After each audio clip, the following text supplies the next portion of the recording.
नमस्ते, नमस्कार प्यारे दोस्तों, कैसे हैं आप सभी। आशा है, उम्मीद है सभी बच्चे एकदम बढ़िया होंगे, एकदम मस्त होंगे, ज़बरदस्त होंगे और बहुत ही बेहतरीन होंगे।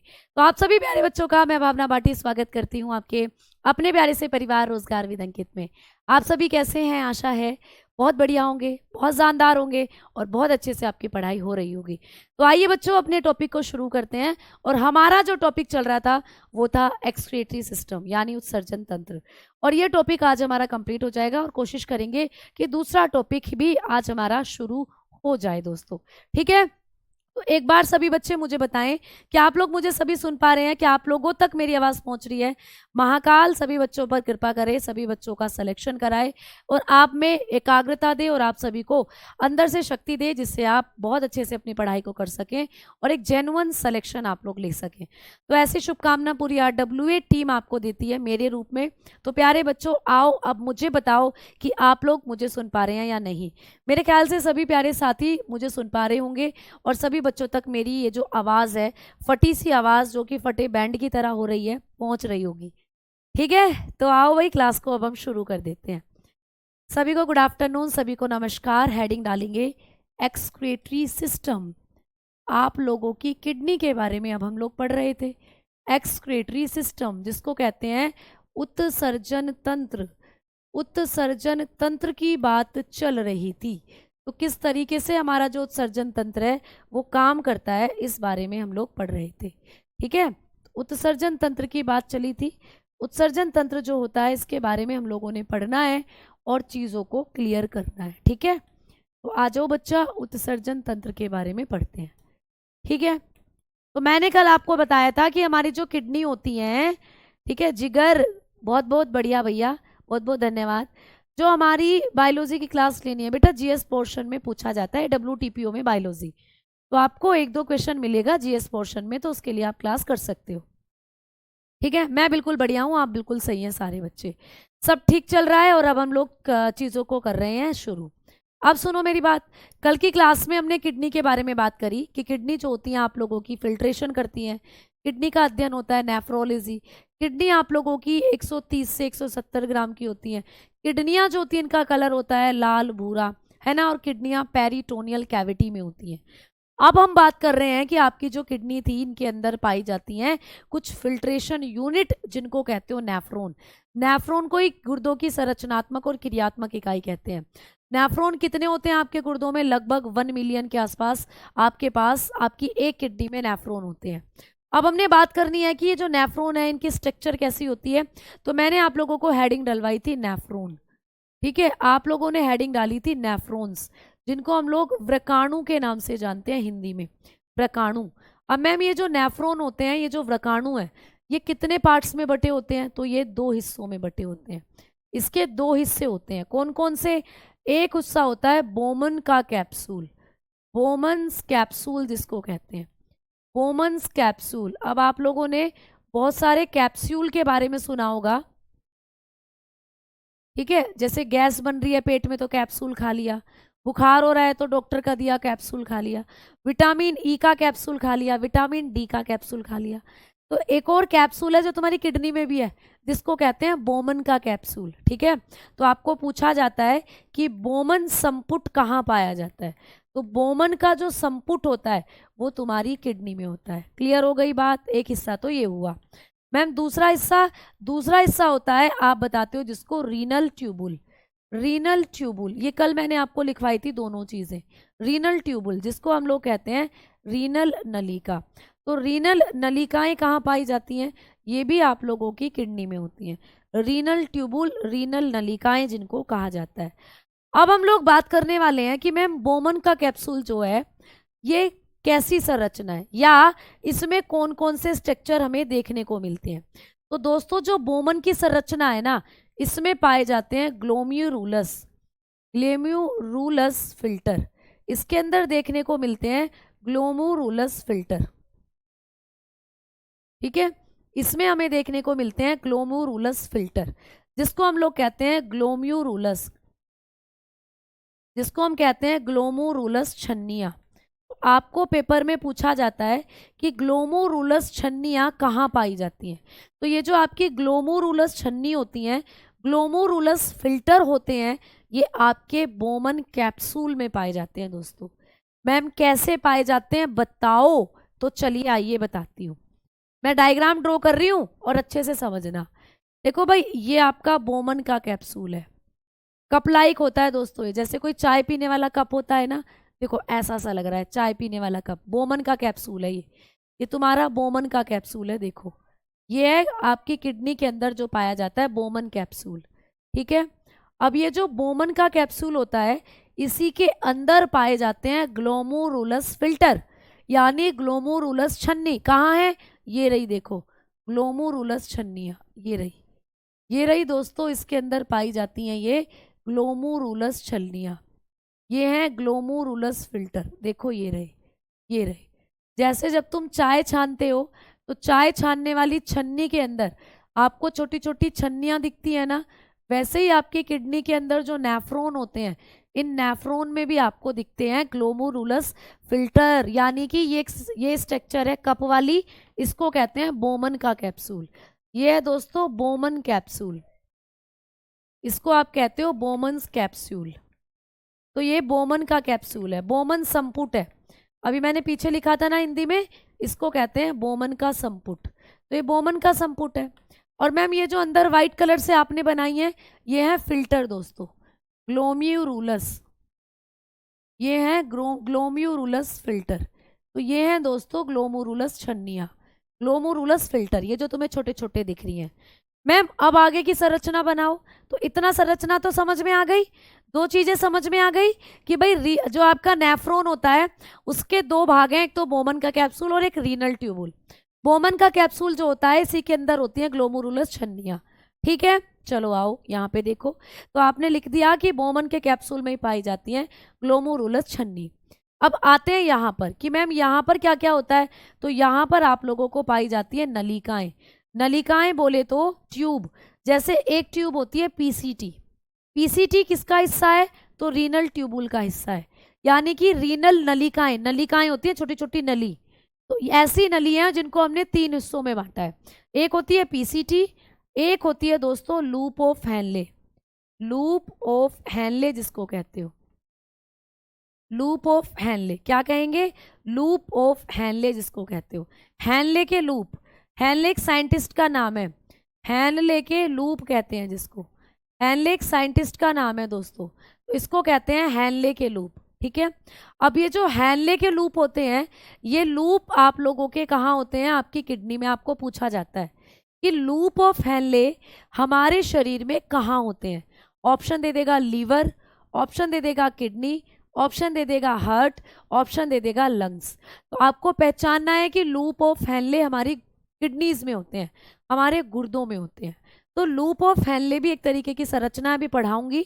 ये आपके किसका पार्ट होती है? रीनल ट्यूबुल का पार्ट होती है। और मैम तीसरा हिस्सा क्या है यहाँ? तीसरा हिस्सा होता है डीसीटी। तीसरा हिस्सा हो जाता है दोस्तों डीसीटी। तीसरा हिस्सा यहाँ पे हो जाता है डीसीटी। तो पीसीटी की फुल फॉर्म भी अभी बताऊंगी, डीसीटी की फुल फॉर्म भी अभी बताऊंगी, और लूप ऑफ हैनले को भी अभी पढ़ने वाले हैं। तो कुल मिलाकर ये सारी संरचनाएं आपके व्रकाणु को बनाती हैं, आपके नेफ्रॉन को बनाती हैं। आपने बोमन का कैप्सूल समझ लिया, कप लाइक होता है और इसी के अंदर रहते हैं फिल्टर, ये समझ लिया। अब मैम ये कहाँ होती है? पीसीटी। तो आओ अब पीसीटी बताती हूँ कहाँ है। देखो जब मैं आपको ये पिंक कलर से बना रही हूँ, ये छोटी सी नली का ऐसे, ये है दोस्तों पीसीटी। तो बोमन के कैप्सूल के नीचे से निकलती है पीसीटी, ये पीसीटी है दोस्तों, ठीक है, ये पीसीटी है। अब पीसीटी के बाद आते हैं लूप ऑफ हैनले, ऐसे, ये लूप ऑफ हैनले हैं दोस्तों। ये जो ग्रीन कलर से मैंने बनाए हैं ये लूप ऑफ हैनले हैं, ऐसे एक ऊपर जा रहा है एक नीचे को आ रहा है, ये लूप ऑफ हैनले है। तो ये दोनों क्या है? ये स्ट्रक्चर है लूप ऑफ हैनले। लूप का मतलब होता है ऐसे कोई चीज जब लहराती है, तो लहरा रहे हैं ना देखो। और हैनले मतलब हैनले नाम के साइंटिस्ट ने देखा था इन्हें, इसलिए इनका नाम हो गया loop of Henle. Loop of Henle इनको कहते हैं, हैनले के लूप है ये, हिंदी में अभी पीछे लिखवाया था, हैनले के लूप दोस्तों, इनको कहते हैं हैनले के लूप, ये हैनले के लूप है। अब आगे बढ़े हम, और आगे बढ़े तो एक नलिका होती है जिसको मैं ऐसे येलो कलर से बना रही हूँ, ये होती है दोस्तों डीसीटी, इसको कहते हैं डीसीटी। ये पीसीटी हो गई पिंक कलर में और ये येलो कलर में हो गई डीसीटी, ठीक है। और यहाँ पर होती है एक और संरचना ऐसे, जिसको कहते हैं हम लोग कलेक्टिव डक्ट। ये है कलेक्टिव डक्ट, इसको कहते हैं कलेक्टिव डक्ट, ठीक है। कलेक्टिव डक्ट है ये, यानी संग्रहित नलिका, इसको कहते हैं संग्रहित नलिका। ये है संग्रहित नलिका, ठीक है। यानी यहाँ पर क्या होगा, मूत्र का संग्रह, यानी यहाँ पर यहाँ से निकलकर मूत्र यहाँ आ जाएगा इसके अंदर। तो ये पूरी स्ट्रक्चर अभी समझाऊंगी। तो ये पूरा डायग्राम है आपके नेफ्रॉन का, ये पूरा डायग्राम है आपके व्रकाणु का। मैम ये तो एक डायग्राम, एक व्रकाणु का डायग्राम बताया है आपने। ऐसे कितने होते हैं हमारी किडनी के अंदर, तो ऐसे आपकी किडनी में 1 मिलियन नेफ्रॉन होते हैं दोस्तों। ये किसका डायग्राम है जो मैंने आपको लिखवाया है ये, तो ये नेफ्रॉन का डायग्राम है। ऐसा दिखता है आपका नेफ्रॉन, ऐसा दिखता है आपका व्रकाणु। आपका जो किडनी के अंदर व्रकाणु होते हैं ऐसे दिखते हैं, और एक किडनी में लगभग 1 मिलियन आपके व्रकाणु होते हैं। एक किडनी में 1 मिलियन होते हैं दोस्तों। ये तो एक का फोटो दिखाया है, ऐसे 1 मिलियन होते हैं आपकी किडनी में, दोनों किडनियों में 2 मिलियन हो जाते हैं, ठीक है। समझ में आई ना बात, क्लियर। मैम आज तक आपने मेरा रिप्लाई नहीं करा, बेटा क्वेश्चन पूछो तो हम रिप्लाई भी करेंगे, ठीक है, clear.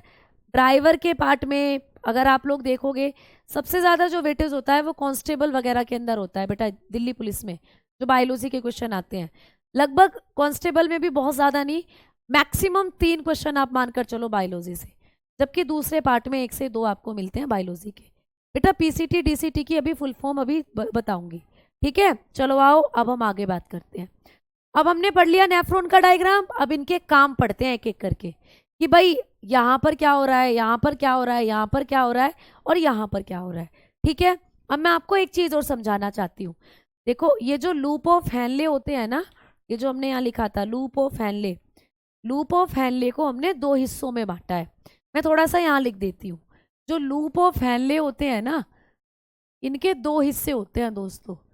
Loop of Henle, Henley के जो लूप होते हैं ये 2 होते हैं। हेनले के लूप ये 2 होते हैं। मैम 2 कौन कौन से होते हैं, इनका नाम है, यानी ये 2 भागों में बांटे गए हैं। एक होता है असेंडिंग, एक होता है डिसेंडिंग। एक होता है असेंडिंग लाइन, जिसको आप कह देते हो असेंडिंग लाइन, ठीक है। असेंडिंग का मतलब वही जो ऊपर को जा रहा है, असेंडिंग, असेंडिंग लाइन है ना। और एक होता है डिसेंडिंग लाइन, एक होता है डिसेंडिंग लाइन। तो आपको कई बार ये भी पूछ लेता है कि असेंडिंग लाइन और डिसेंडिंग लाइन जो है ये किसका पार्ट होते हैं। आप लोग बताते हो कि असेंडिंग लाइन और डिसेंडिंग लाइन जो होते हैं ये लूप ऑफ हेनले का ही पार्ट होते हैं, ठीक है। इसको कहते हैं डिसेंडिंग, डिसेंडिंग। तो असेंडिंग लाइन और डिसेंडिंग लाइन जो होते हैं ये किसका पार्ट होते हैं, आप लोग बताते हो लूप ऑफ हेनले का पार्ट होते हैं। तो देखो यहाँ पर कौन सा असेंडिंग है कौन सा डिसेंडिंग है, ये जो ऊपर को जा रहा है ये असेंडिंग है बच्चा, ये असेंडिंग है, ठीक है। ये असेंडिंग है, असेंडिंग मतलब ऊपर बढ़ना, सीढ़ियों पे चढ़ना। और ये जो नीचे को आ रहा है बच्चा ये डिसेंडिंग है। तो आपको ये भी पूछ सकता है कि असेंडिंग और डिसेंडिंग लाइन जो होते हैं ये किसका पार्ट होते हैं, तो ये लूप ऑफ हेनले का ही पार्ट होते हैं। तो लूप ऑफ हेनले को हमने 2 हिस्सों में बांटा है, असेंडिंग और डिसेंडिंग। चलिए आइए अब एक एक करके इनके काम को पढ़ते हैं। तो आपने पूरा नेफ्रॉन का जो पार्ट था उसको चित्र के अकॉर्डिंगली समझ लिया, अब इनके फंक्शन समझते हैं।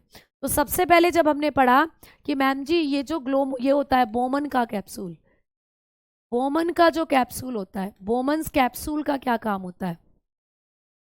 तो बोमन जो कैप्सूल होता है दोस्तों, बोमन का संपुट बोलते हैं जिसको, ये बोमन का संपुट, इसका काम क्या है, इसका खुद का तो कोई काम नहीं, लेकिन ये एक स्ट्रक्चर है जो फिल्टर को होल्ड करके रखती है।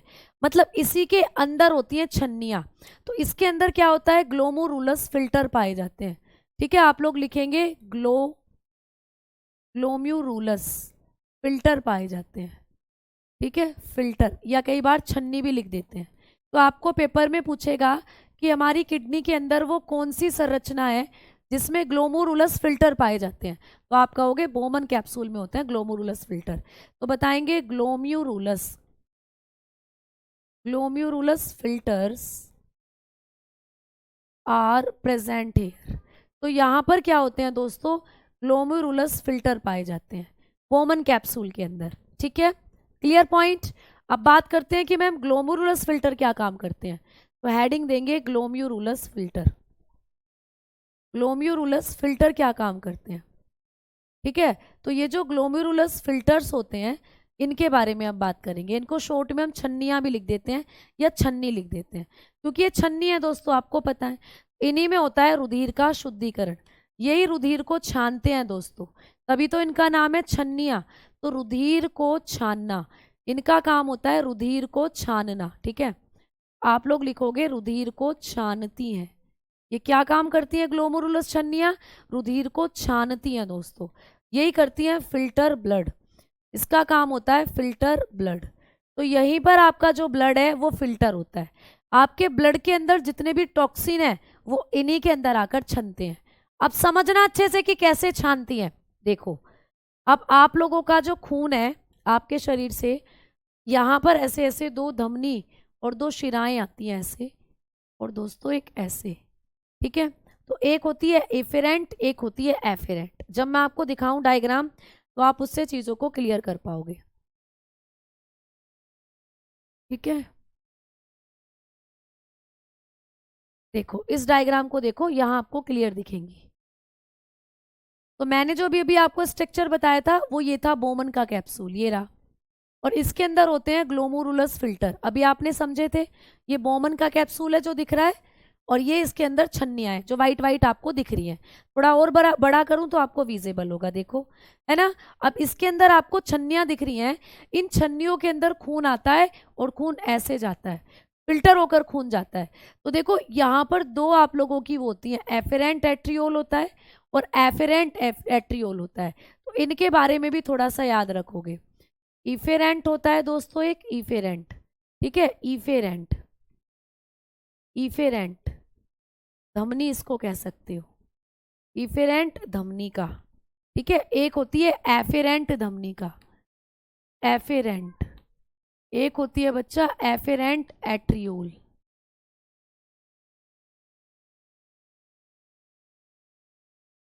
ठीक है, इसको कहते हैं एफेरेंट। ये इफेरेंट है, ये एफेरेंट है। ठीक, अच्छे से समझना चीजों को, धमनी का। तो आपने अभी भी देखा कि आपका जो ग्लोमेरुलस फिल्टर होता है इसके पास दो तरीके की धमनिकाएं निकलती हैं, एक होती है इफेरेंट, एक होती है एफेरेंट, जिसको मैं रेड कलर से इंडिकेट कर रही हूँ। ये देखो, ये वाली क्या है, इफेरेंट। इफेरेंट का मतलब है कि आपके शरीर के अंदर से खून जा रहा है इसके जरिए, और वो खून ग्लोमेरुलस फिल्टर में यही ले जा रही है। तो इसके अंदर ऐसा खून है जिसमें टॉक्सिन है, ये सारा खून ले जाकर यहाँ डाल देती है दोस्तों, यहाँ डाल देती है छन्नियों में। अब छन्नियों के अंदर वो खून फिल्टर होता है, वो खून फिल्टर हुआ तो एक गड़बड़ होती है। गड़बड़ ये होती है दोस्तों, है ना, क्लास रुक रही है, ऐसा मेरे सामने तो नहीं हो रहा है बच्चा की क्लास रुक रही है। इन दोनों को याद रखना बेटा, इफेरेंट और एफेरेंट धमनिकाएं कहाँ होती हैं, आपके गुर्दों में। गुर्दों में कहाँ होती हैं, बोमन कैप्सूल के अंदर जो फिल्टर हैं ग्लोमेरुलस फिल्टर, वहां जाकर ये दोनों जुड़ी होती हैं। तो देख पा रहे हो, एक ये जा रही और एक ये जा रही। ठीक है, ये क्या काम करती है, एफेरेंट वाली जो होती है ये क्या काम करती है, तो ये अशुद्ध रुधिर को जो फिल्टर है, ग्लोमेरुलस फिल्टर है, उनमें ले जाकर डालती है। तो आपके शरीर से जो गंदा खून आया है वो इसमें जाता है और ये खून यहाँ जाकर यहाँ तक पहुंचा देती है। तो ग्लोमेरुलस फिल्टर जो होते हैं, ग्लोमेरुलस फिल्टर जो हैं दोस्तों आप लोगों के, ग्लोमेरुलस छन्नियां जो होती हैं उन छन्नियों में खून को ले जाकर डालती है ये वाली धमनी। इफेरेंट धमनी जो होती है ये क्या करती है, ग्लोमेरुलस छन्नियों में खून को ले जाकर डालती है। क्यों ले जाकर डालती है, जिससे खून साफ हो सके, जिससे खून छन सके, ठीक है, फिल्टर हो सके खून। अब खून जब फिल्टर हो जाता है यहाँ पर, तो उस शुद्ध खून को आपके अंगों तक भेजने का काम कौन करती है? तो अंगों तक भेजने का काम करती है एफेरेंट। तो उस शुद्ध खून को अंगों तक भेजने का काम, अंगों में भेजना, वापस से आपके शरीर में सप्लाई कर देती है उस खून की कौन? एफेरेंट। तो इफेरेंट का काम हुआ ग्लोमेरुलस फिल्टर में खून भेजना, फिल्टर में रक्त भेजना। लो मैंने लिख दिया। तो ये क्या काम करती है? इसका काम होता है transfer blood to glomerulus filter. तो मैं यहां लिख देती हूं transfer blood to glomerulus filter. तो ये ग्लोमेरुलस फिल्टर में ब्लड को भेजती है दोस्तों, ठीक है, यानी कि छन्नी में रक्त को भेजती है दोस्तों। समझ में आ गई? कौन? इफेरेंट। और जब वो खून यहाँ पर फिल्टर हो जाता है, उसी अच्छे खून को वापस आपके शरीर में भेजने का काम एफेरेंट करती है, आपकी बॉडी में भेजने का काम इफेरेंट। अब इसको लिखवा दूंगी, पहले मैकेनिज्म समझ लो अच्छे से, ठीक है। क्लास बैक तो नहीं हो रही बेटा भारती, बंटी, आपका ही मैसेज आ रहा है सिर्फ मेरे पास। तो आओ आगे बात करते हैं अब हम लोग। अब हमने पढ़ना है कि मैम यहाँ पर खून फिल्टर हुआ तो कैसे हुआ? जब आप चाय पीते हो, तो चाय को जब आप छानते हो, तो आपके साथ क्या होता है कि अच्छी वाली चाय तो कप में गिर जाती है जाकर, और चाय की पत्ती, अदरक, इलायची छन्नी के ऊपर रह जाते हैं। लेकिन यहाँ उल्टा होता है दोस्तों, यहाँ उल्टा होता है। यहाँ पर जो गंदे टॉक्सिन है वो तो छनकर नीचे आ जाते हैं। फॉर एग्जाम्पल, मान लीजिए ये जो मैंने डायग्राम बनाया है, इस डायग्राम में आपके शरीर से आया गंदा खून, आपके शरीर से इसके जरिए, ये है आपके शरीर से आया गंदा खून, ये कौन सी धमनी है? इसको कहोगे इफेरेंट। ये है दोस्तों इफेरेंट नलिका, ये इफेरेंट एट्रियोल है,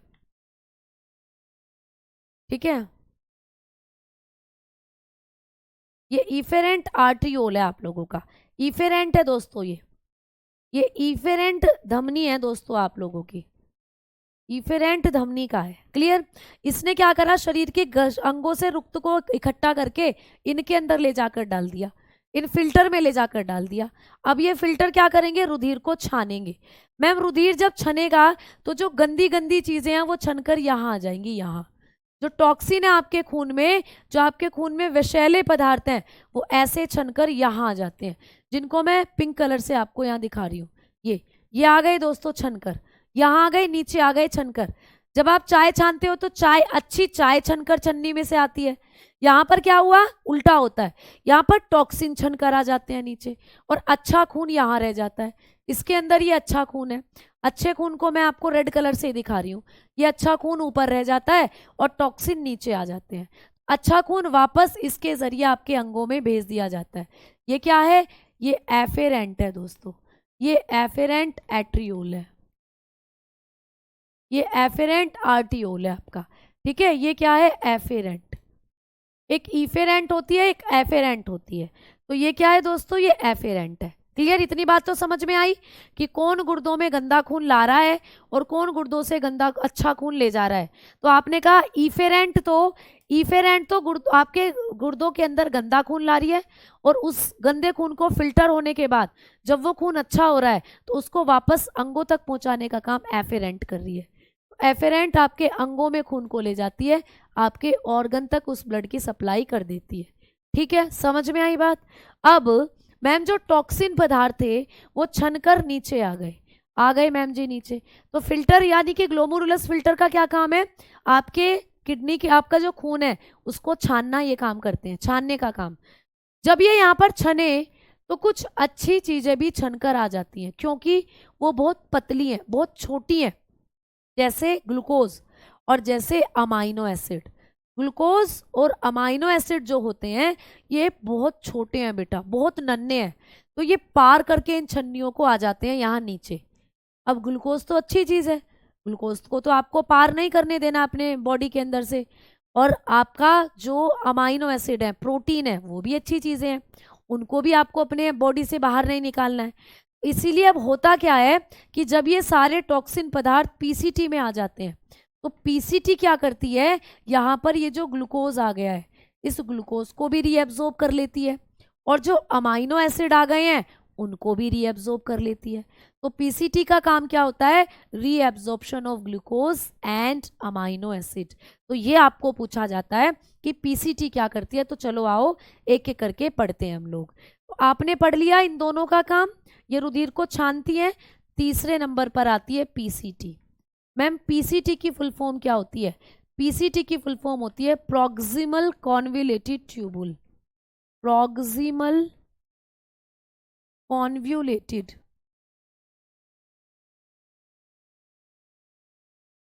प्रॉक्सिमल कॉन्वुलेटेड ट्यूबुल। ठीक है, इसकी फुल फॉर्म होती है प्रॉक्सिमल कॉन्वुलेटेड ट्यूबुल। ठीक है, तो इसको कहते हैं समीपस्थ, समीपस्थ नलिका। इसको कहा जाता है समीपस्थ नलिका। समीपस्थ नलिका क्यों कहते हैं इसको? पास वाली नलिका। समीपस्थ का मतलब है पास, क्योंकि आपने देखा ये बोमन कैप्सूल के एकदम पास है। ये जो पिंक कलर से आपको दिख रही है बोमन कैप्सूल के एकदम पास है। तो पीसीटी जो होती है इसका नाम होता है समीपस्थ नलिका, प्रॉक्सिमल कॉन्वुलेटेड ट्यूबुल इसकी फुल फॉर्म है। तो मैम ये किसके पास होती है? बोमन कैप्सूल के पास है। ये देखो, ये बोमन कैप्सूल है जो मैंने आपको पीले रंग से बना रखा है। ये बोमन कैप्सूल है बच्चा, ये आपका बोमन कैप्सूल है, ये जो यहाँ पे आपको दिख रहा है। ठीक है, तो ये बोमन कैप्सूल के करीब है, आपको दिख रहा है। आप देख पा रहे हो कि पीसीटी जो होती है ये बोमन कैप्सूल के करीब है, इसीलिए इसको कहते हैं समीपस्थ नलिका। ठीक है, तो इसका काम क्या होता है? ये क्या करती है दोस्तों? ये जो आपके ब्लड में छनकर आ गए हैं ग्लूकोज, आपके ब्लड से छनकर जो आ गया है ग्लूकोज और अमाइनो एसिड, उनका एब्जॉर्प्शन करती है, उनका पुनः अवशोषण करती है। इसका काम होता है पुनः अवशोषण। इसका ग्लूकोज का लिख लीजिए, इसका काम होता है ग्लूकोज, ग्लूकोज व अमीनो अम्लों का पुनः अवशोषण। अमीनो अम्ल होते हैं प्रोटीन, अमीनो अम्लों का पुनः अवशोषण। तो यहाँ पर क्या होता है? ग्लूकोज और पुनः जो अमीनो अम्ल होते हैं उनका पुनः अवशोषण करती है। तो पेपर में प्रश्न आएगा कि कौन सी नलिका है जो ग्लूकोज और अमीनो अम्लों का पुनः अवशोषण करती है? आप कहोगे पीसीटी। पीसीटी की फुल फॉर्म क्या होती है? प्रॉक्सिमल कॉन्वुलेटेड ट्यूबुल होती है। ठीक है, चलो आओ आगे बात करते हैं। इसका काम होता है रीएब्जॉर्प्शन, इसका काम होता है रीएब्जॉर्प्शन ऑफ ग्लूकोज। भैया ग्लूकोज तो अच्छा है, उसको तो आपके शरीर से बाहर नहीं पहुंचाना है, तो वो रीएब्जॉर्ब हो जाता है। And amino acid, amino acid भी अच्छी है, प्रोटीन भी अच्छी होती है, उनको भी आपके शरीर से बाहर नहीं निकालना है, आपके रक्त से बाहर निकालना है यूरिया, यूरिक एसिड, अमोनिया, केरेटिनिन, इन सबको। तो प्यारे बच्चों ग्लूकोज को नहीं निकालना है, अमाइनो एसिड को नहीं निकालना है, तो ये वापस से आपकी पीसीटी में रीएब्जॉर्ब हो जाते हैं। समझ में आ गई बात? तो इसका काम इतना होता है पीसीटी का। अब जो आगे बढ़ता है सिलसिला, अब पीसीटी ने क्या करा? ग्लूकोज को और प्रोटीन को रीएब्जॉर्ब कर लिया।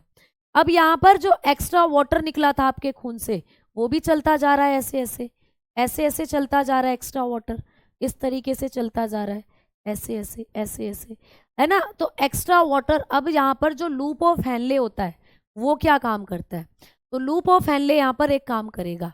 क्या? लूप ऑफ हेनले के दो हिस्से मैंने बताए थे, असेंडिंग लाइन और डिसेंडिंग लाइन। तो अब बात करते हैं लूप ऑफ हेनले की। क्लियर? ठीक है मैडम, अगर बेटा आपने सीजीएल में नोट्स बना लिए हैं तो कोई दिक्कत नहीं है बेटा, इनको ना हिंदी में भी इनके यही नाम रहते हैं, ऐसे करके आपको पेपर में पूछा जाता है हिंदी में भी दोस्तों। ठीक है, चलो आओ आगे बात करते हैं।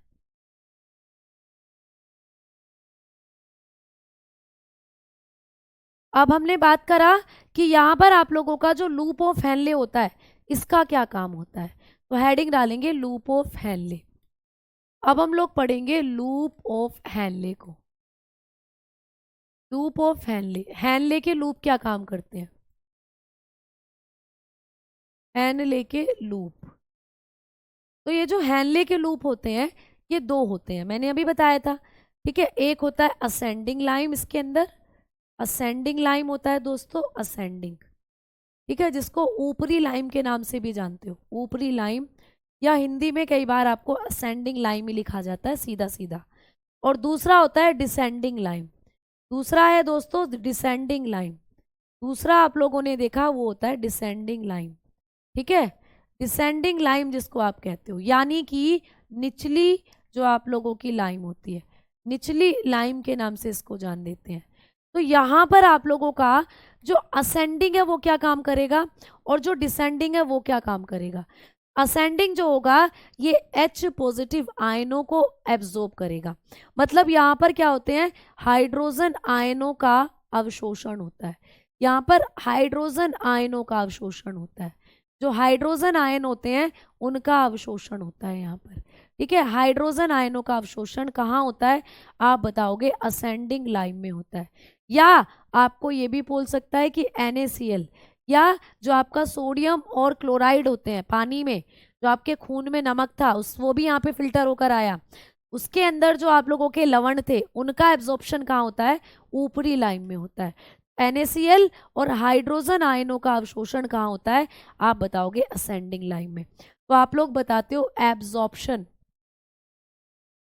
आप लोग बताकर चलते हो यहाँ पर क्या होता है, absorption of hydrogen ion and NaCl। NaCl और हाइड्रोजन आयन का एब्जॉर्प्शन हो जाता है यहाँ पर। ठीक है, यहाँ पर हो जाता है।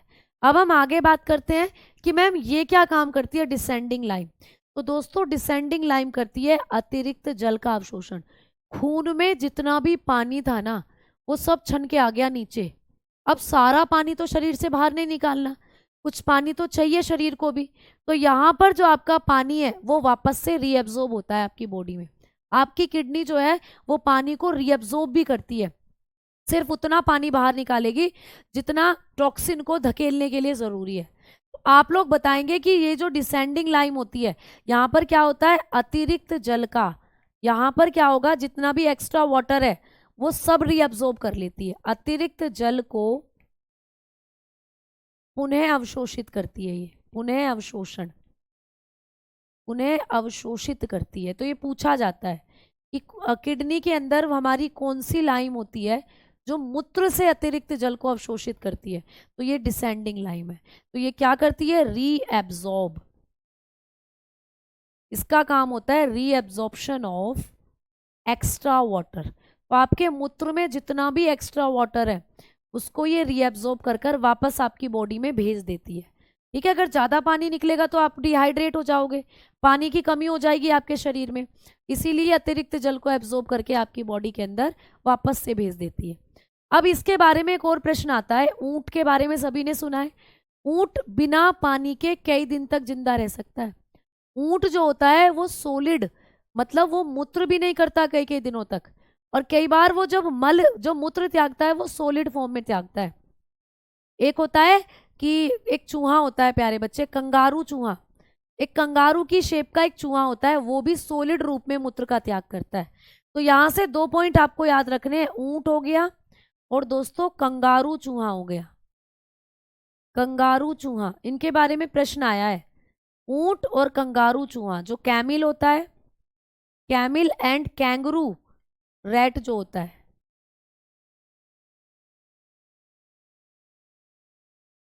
जो कैंगरू रैट होता है दोस्तों, ये जब अपने मूत्र का त्याग करते हैं तो ये ठोस मूत्र का त्याग करते हैं, ठोस मूत्र का त्याग करते हैं, है ना। आप लोग जब मूत्र त्यागते हो तो पानी की फॉर्म में त्यागते हो। आप जब टॉयलेट जाते हो तो टॉयलेट जब आपके शरीर से निकलता है तो पानी तो निकलता है, लेकिन ये जब अपने शरीर से मूत्र को त्यागते हैं तो सॉलिड मूत्र होता है इनका, सॉलिड मूत्र का त्याग करते हैं। ठीक है, आपको पेपर में पूछेगा कि कौन से ऐसे 2 जंतु हैं जो ठोस मूत्र त्यागते हैं, आपने कहा ऊंट और कंगारू चूहा। ठीक है, तो आप लोग बताकर चलते हो कैमिल एंड कैंगरू रैट। तो ये क्या करते हैं, सॉलिड यूरिन करते हैं दोस्तों, सॉलिड यूरिन।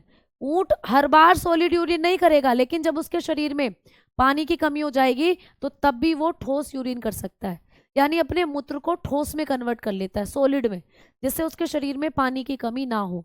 और ऊंट की जो असेंडिंग ये और ऊंट की जो डिसेंडिंग लाइन होती है ये बहुत ज़्यादा लंबी होती है, जिस वजह से इसके शरीर में पानी ज़्यादा एब्जॉर्ब होता है और ये कई दिनों तक बिना पानी के जिंदा रह सकता है। तो आपको प्रश्न आता है कि ऊंट बिना पानी के कई दिनों तक जिंदा रह सकता है, किस कारण? तो ऊंट की जो डिसेंडिंग लाइन होती है वो काफी लंबी होती है। ऊंट जो होता है दोस्तों कैमिल, ठीक है, जिसको आप क्या कहते हो, कैमिल, इसकी जो डिसेंडिंग लाइन होती है वो काफी लंबी होती है, ठीक है। तो इसकी जो निचली लाइन होती है, इसकी निचली लाइन अधिक लंबी होती है दोस्तों। इसकी डिसेंडिंग लाइन जो है वो काफी लंबी है, जिसकी वजह से यहाँ पानी का अवशोषण ज्यादा होता है। यानी इसकी डिसेंडिंग लाइन पानी को बाहर ही नहीं जाने देती, शरीर से अंदर ही पहुंचा देती है वापस बॉडी में, और ऊंट के शरीर में पानी बना रहता है, जिससे ऊंट बिना पानी के भी कई दिनों तक जिंदा रह सकता है। तो ऊंट की जो डिसेंडिंग लाइन है वो काफी लंबी होती है, तो लिखेंगे descending line is normally long, extra long, ठीक है, एक्स्ट्रा लॉन्ग होती है दोस्तों इसकी जो डिसेंडिंग लाइन होती है। इसी वजह से ये लंबे समय तक रेगिस्तान जैसे एरिया में बिना पानी के कई दिनों तक रह सकता है। समझ में आ गई ना बात? ठीक है अमीशा, प्यारे बच्चे, बहुत बहुत शुक्रिया, बहुत बहुत धन्यवाद। ठीक, आ जाओ अब आगे बात करते हैं। अब हम बढ़ेंगे और आगे बढ़ेंगे तो बात करेंगे अगले स्ट्रक्चर की। तो असेंडिंग और डिसेंडिंग का काम भी पढ़ लिया। अब भैया जो मूत्र था, मतलब अब पानी वानी सब एब्जॉर्ब हो गया मूत्र से, अब जो यूरिन था जिसको मैं हल्के पीले रंग में दिखा रही हूँ, वो ऐसे ऐसे ऐसे ऐसे यहाँ पहुँचता है। तो ये डीसीटी क्या काम करती है, चलो इसके बारे में पढ़ते हैं। अब हेडिंग डालेंगे डीसीटी। भाई दोस्तों डीसीटी का क्या काम होता है? ये जो डीसीटी होती है इसकी भी फुल फॉर्म आती है डीसीटी की फुल फॉर्म होती है डिस्टल कॉन्वोल्यूटेड ट्यूबुल।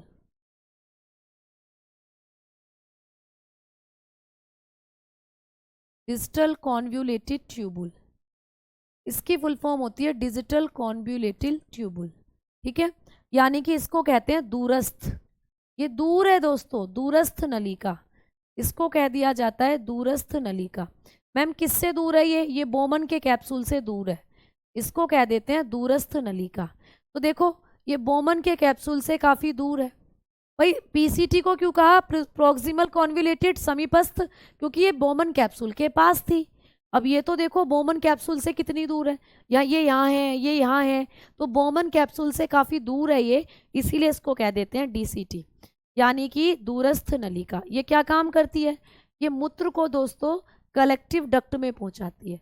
तो मूत्र को संग्रहित नलिका में पहुंचाना, मूत्र को संग्रहित नलिका में पहुंचाना, ठीक है, नलिका में पहुंचाना, इसका काम होता है कि जो मूत्र बन गया है उसको संग्रहित नलिका में पहुंचाती है।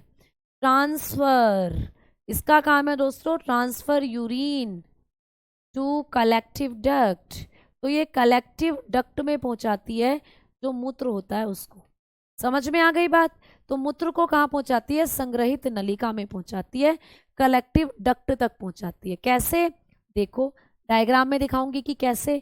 तो देखो यहाँ पर आया मूत्र और देखो यहाँ पहुंचा दिया मूत्र को। अब मूत्र यहाँ कलेक्ट है, अब ये मूत्र है आप लोगों का, यहाँ पर आपका मूत्र संग्रहित हो रहा है दोस्तों।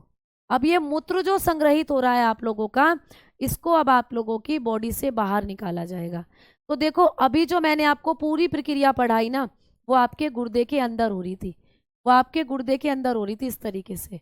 अब मूत्र संग्रहित नलिका में आया ये यहाँ पे, और यहाँ से होता हुआ ऐसे नीचे को खिसका, यहाँ से होता हुआ ऐसे नीचे को आया। अब मूत्र जो है पहुंचा दिया जाएगा यूरेटर में। ये क्या है? ये जो दो नलिकाएं दिख रही हैं इनको कहते हैं यूरेटर। ये जो मैं ब्लैक कलर से बनाती हुई ला रही हूँ ये दो नलिकाएं हैं जिनको कहते हैं यूरेटर। ये कैसी नलिकाएं हैं दोस्तों? यूरेटर हैं ये, इनको कहा जाता है यूरेटर। इनको क्या कहते हैं? इनको आप लोग कह देते हो यूरेटर, ठीक है। ये जो यूरेटर है इनको सीधा सीधा बोला जाता है मूत्र नलिका, ये होती है मूत्र नलिका। ये जो आपने पढ़ा था ये मूत्र संग्रहित नलिका थी, कलेक्टिव डक्ट को कहते हैं संग्रहित नलिका, ठीक है। ये मूत्र संग्रहित नलिका या संग्रहित नलिका आप इसको कह सकते हो, लेकिन ये केवल क्या थी? संग्रहित नलिका। यहाँ संग्रहित हो रहा था ब्लड, मूत्र। अब ये मूत्र पहुंचा दिया जाता है कहाँ, आप बताते हो यूरेटर के जरिए यानी मूत्र नलिका में। अब ये मूत्र नलिका मूत्र को लेकर आती है इस वाली संरचना में, ये जो आपको यहाँ संरचना दिख रही है इसको कहते हैं यूरिनरी ब्लैडर, इसको कहा जाता है यूरिनरी ब्लैडर, इसको कहा जाता है दोस्तों यूरिनरी ब्लैडर।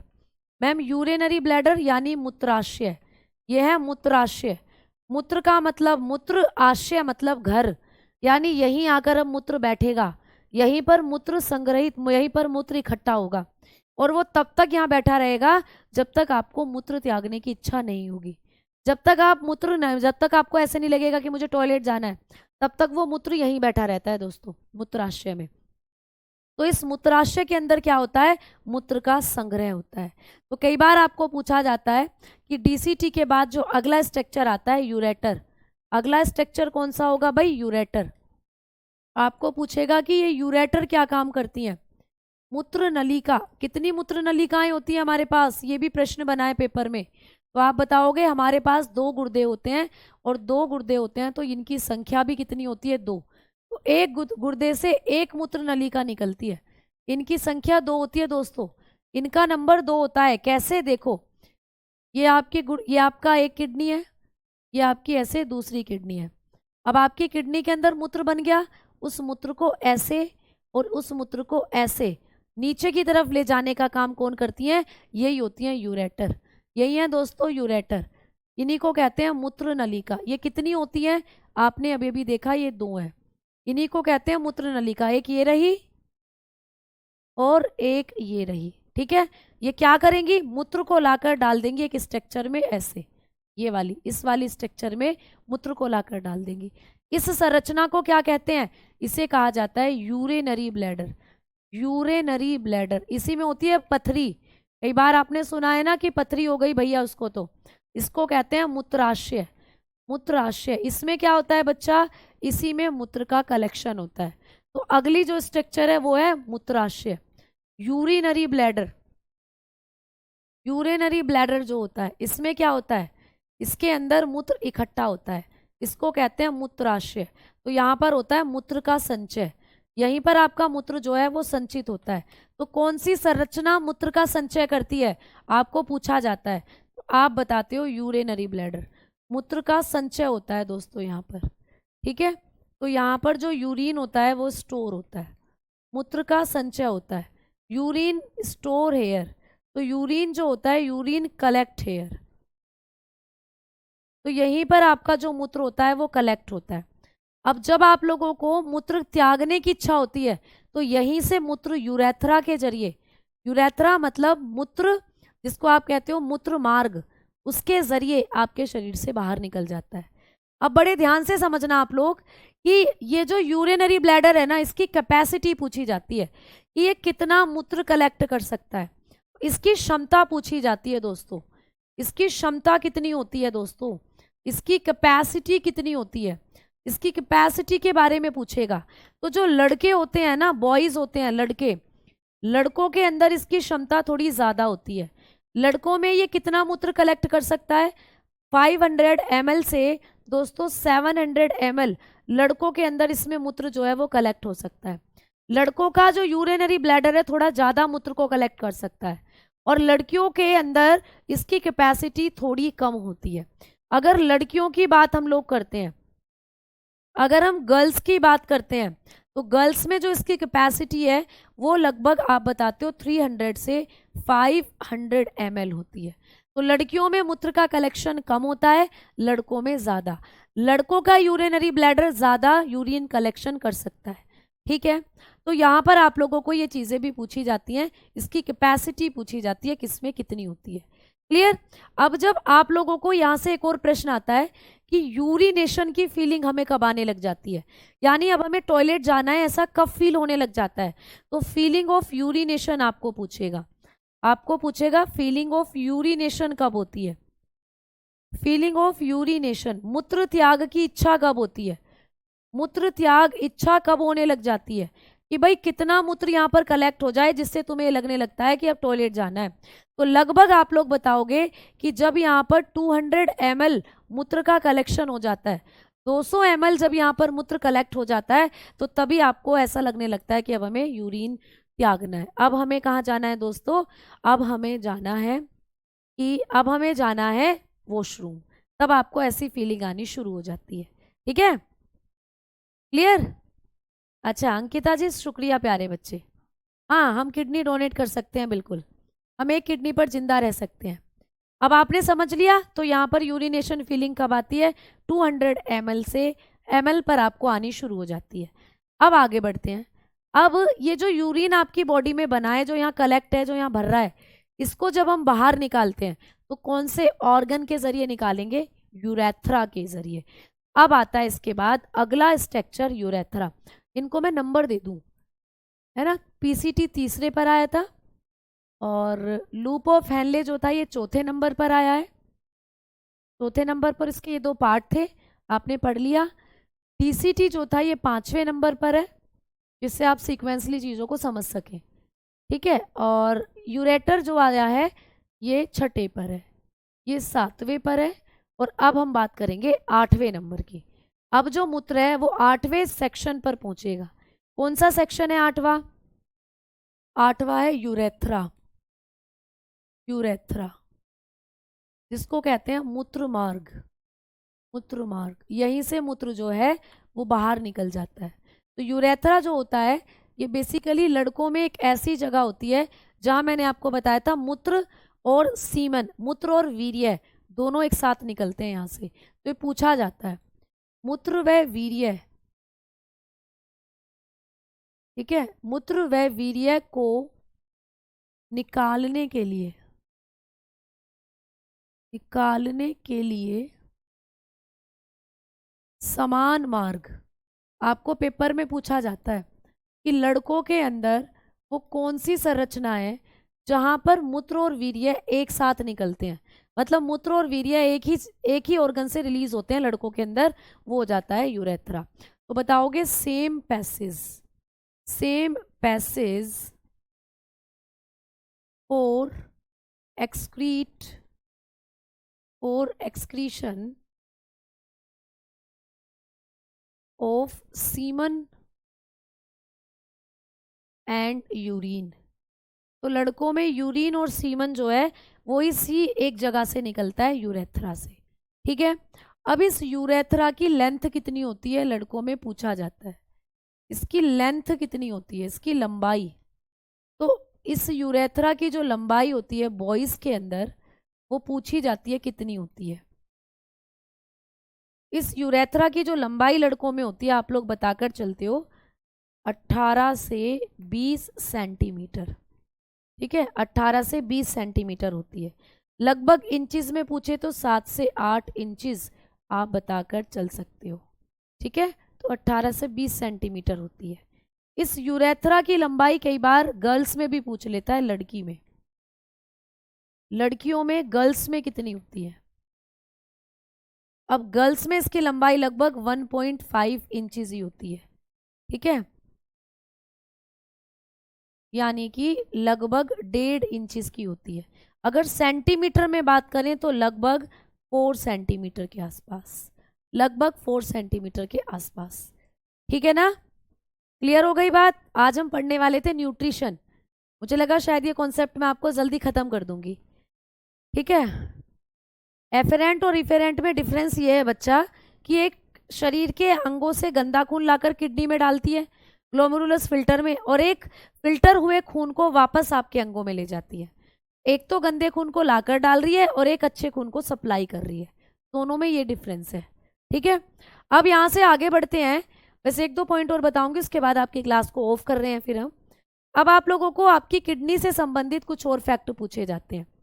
आपको पूछा जाता है कि हमारी जो किडनी होती हैं इनमें इनका किडनी जो होती है इसके अंदर आपके जो गुर्दे होते हैं इनमें एक आप लोग बता सकते हो कि आपके गुर्दों की कार्य प्रणाली सही से हो रही है, आपके गुर्दे अच्छे से काम कर रहे हैं। इस चीज के लिए एक जांच हम लोग करा सकते हैं, एक जांच हम लोग करा सकते हैं, टेस्ट हम लोग करा सकते हैं। उसका नाम होता है GFR। तो गुर्दों के लिए एक जांच होती है, GFR कहते हैं जिसको। इसकी फुल फॉर्म होती है ग्लोम्युरुलस, इसकी फुल फॉर्म होती है ग्लोम्युरुलस फिल्ट्रेशन रेट, ग्लोम्युरुलस फिल्ट्रेशन रेट, ठीक है, इसको कहते हैं ग्लोम्युरुलस छन्नी दर, ठीक है, या निस्पंदन दर भी कह देते हैं कई बार। यानी आपके जो ग्लोमेरुलस फिल्टर हैं वो कितनी स्पीड से आपके मूत्र को, आपके खून को छान रहे हैं, तो ये होता है आपकी गुर्दों का जीएफआर।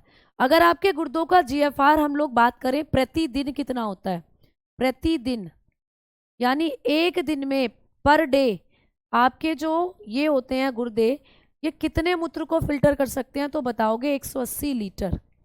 180 लीटर मूत्र जो होता है पर डे आपके जो गुर्दे हैं वो फिल्टर कर सकते हैं दोस्तों। 180 लीटर, सोचो कितना कितना मूत्र ये फिल्टर कर सकते हैं।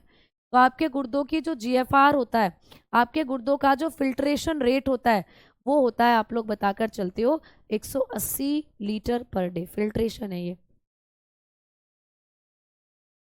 ठीक है। कितना होता है, 180 लीटर पर डे, याद रखना पर डे बता रही हूं, पर डे।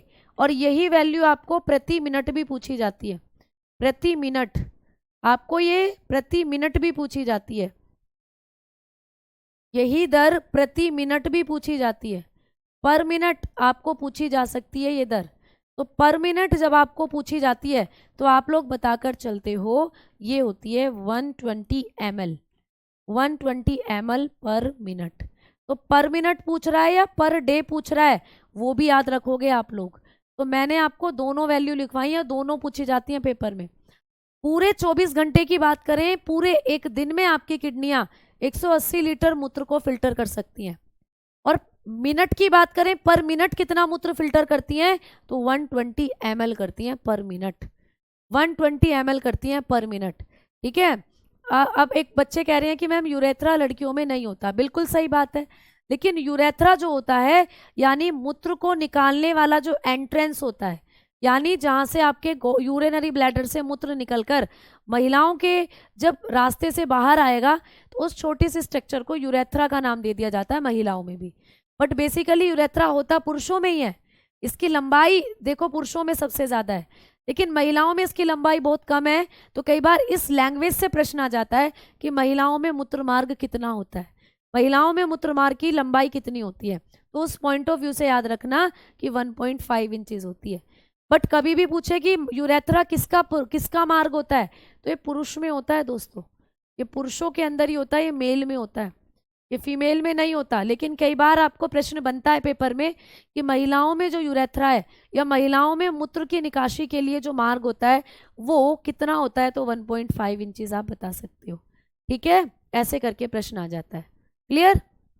चलो अब हम आगे बात कर रहे हैं कि जीएफआर जो होगा वो आप लोगों ने पढ़ लिया, आपकी किडनी का कितना होता है। ये पीवाईक्यू क्वेश्चन है बेटा, ये आपको पूछा गया प्रश्न है, पीवाईक्यू ये वाला, ये आपको पूछा गया था कि पर मिनट कितना होता है हमारे गुर्दों का जीएफआर, 120 ml होता है। तो आज के लिए इतना ही रहने देते हैं, कल की क्लास में एक दो पॉइंट और बताऊंगी गुर्दों से संबंधित, और फिर आपका न्यूट्रिशन वाला जो चैप्टर है वो शुरू हो जाएगा, ठीक है बच्चा। हाँ जी, तो आज के लिए इतना ही रहने देते हैं, कल की क्लास में हाँ डायलिसिस वगैरह कराऊंगी कल मैं आपको बताऊंगी 2-4 पॉइंट और किडनी के बारे में, किडनी किस प्रक्रिया पर काम करती है, गुर्दों की आर्टिफिशियल जब आप रक्त का शुद्धिकरण करते हो उसको डायलिसिस कहते हैं। तो ये सारी चीज़ें हम कल की क्लास में करेंगे, ठीक। तो आज के लिए इतना ही। कौन कौन सा कॉम्पोजिशन होता है यूरिन का, कल मैं आपको ये भी बताऊंगी। आपका जो मूत्र होता है उसमें कौन कौन सी चीज़ें होती हैं, तो मूत्र में बेसिकली ये सारी चीज़ें आपको देखने को मिलती हैं। तो यहाँ से भी आपको पूछ लेता है कि मूत्र में यूरिया कितना होता है, क्रिएटिनिन कितना, तो कल इनको एक बार फिर से पढ़ेंगे। आज इतना ही छोड़ देते हैं, मिलते हैं कल, तब तक के लिए नमस्कार, जय हिंद, जय भारत दोस्तों, प्रणाम सभी को, ठीक है ना। चलो, डायलिसिस इसलिए होता है जब हमारी किडनियाँ अच्छे से काम नहीं कर रही हैं, हमारी किडनी फेल हो गई है, या किडनियाँ खुद रुधिर का शुद्धिकरण नहीं कर रही, तो फिर मशीन से खून को शुद्ध कर कर आपकी बॉडी में डाला जाता है। तो डायलिसिस जब होता है जब गुर्दे अच्छे से काम नहीं करते, ठीक है। चलो, बुक आप लोग खरीद सकते हो रोजगार विद अंकित एप्लीकेशन से।